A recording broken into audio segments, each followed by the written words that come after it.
I have been putting off starting this video because I just know it's going to be so much. But here's the long-awaited skin disease story time. I don't know if I'm going to be able to fit all of this into a 3-minute video, but I'm sure as hell going to try. But so it started with my skin disease when I was about 26 weeks pregnant. I would start to go to sleep at night and my legs and my palms and my feet would just itch. I mean, non-stop itching. And there wasn't even any bumps or any marks on my legs when the itching started.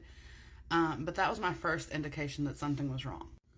It was getting really hard for me to fall asleep at night. I was just scratching constantly, and I knew something was wrong. I just did not know what it was.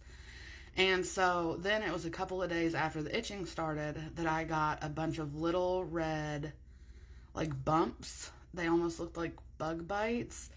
And I mean, the itching was so uncontrollable at this point, and I hadn't slept in 2 or 3 days. And this was before urgent cares, and so I made a trip to the ER. I ended up being told that I had scabies, and they sent me home with the medication for that and told me how to treat it. And they even gave me like the paperwork that explained what scabies is. And as I was reading it, I was like, that is not what this is. This does not sound like that. But, you know, they're doctors. I'm not. So I went ahead and followed their advice and treated for scabies.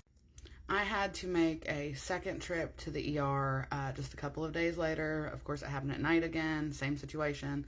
And I was told again that it was scabies. I ended up having to go a third time. This was all progressing really fastly. And I was told that I was allergic to something, but they just weren't quite sure what.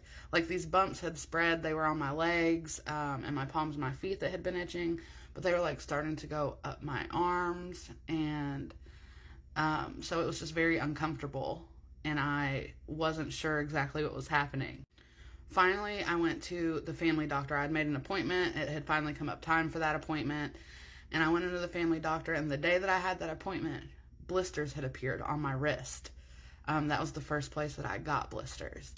And when I showed the doctor, she said, I do not know what this is, and I need you to go to the emergency room in the next county over. And so I'm running out of time now, so of course I'm going to have to do a part 2 because we're just now getting started. Like, we ain't even gotten to the good stuff. So part 2 coming soon.